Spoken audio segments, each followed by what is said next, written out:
সবচেয়ে শ্রেষ্ঠ ধর্ম কোনটি? এটা কি বললো এআই? চলুন দেখে আসি। আসসালামু আলাইকুম গাইস, আমি আপনাদেরকে আজকে দেখাবো এআই কিভাবে। ওয়ালাইকুম আসসালাম। নিশ্চয়ই। আপনি কি দেখাতে চান? আচ্ছা গুগল। আমি কি আপনাকে কোনো কিছুতে সাহায্য করতে পারি? হ্যাঁ, আমি তোমাকে প্রশ্ন করতে চাই, তুমি কি তার উত্তর দিতে পারবা? অবশ্যই। আপনি আমাকে প্রশ্ন করতে পারেন। আমি উত্তর দিতে পারলে খুশি হব। পৃথিবীতে সবচেয়ে শ্রেষ্ঠ ধর্ম কোনটি?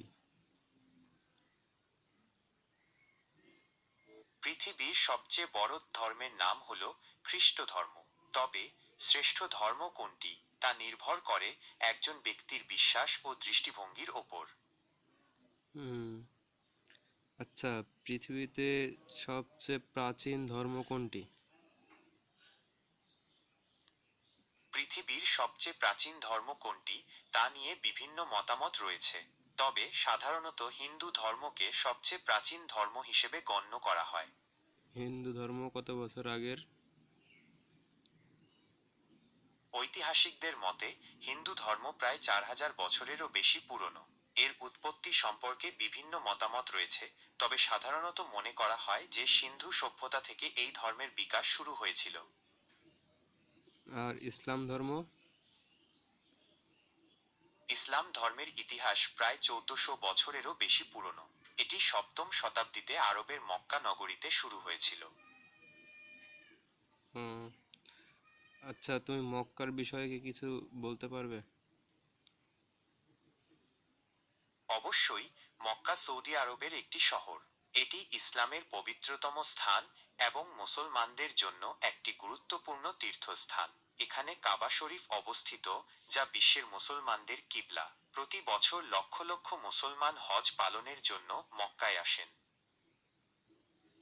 হুম। আচ্ছা, হজ করলে কি হয়? হজ ইসলামের 5টি স্তম্ভের মধ্যে অন্যতম। এটি মুসলমানদের জন্য একটি গুরুত্বপূর্ণ ইবাদত। হজ করলে মানুষের পাপ মোচন হয় এবং আল্লাহর সন্তুষ্টি লাভ করা যায়। হুম। আচ্ছা গুগল, অনেক ধন্যবাদ, তুমি অনেক সুন্দর একটি কথা বলেছো। আপনাকে স্বাগতম। আপনার যদি আরো কিছু জানার থাকে তাহলে জিজ্ঞাসা করতে পারেন। আমি উত্তর দিতে পারলে খুশি হব। আচ্ছা, তুমি আরেকটা প্রশ্নের উত্তর দাও। অবশ্যই। আপনি কি জানতে চান? ইব্রাহিম নবীর পরে কত বছর হচ্ছে এটা? ইব্রাহিম আহা এর জন্মের সঠিক তারিখ জানা যায় না। তবে বিভিন্ন ঐতিহাসিক ও ধর্মীয় সূত্র থেকে ধারণা করা হয় তিনি আজ থেকে প্রায় 4,000 বছর আগে জন্মগ্রহণ করেছিলেন।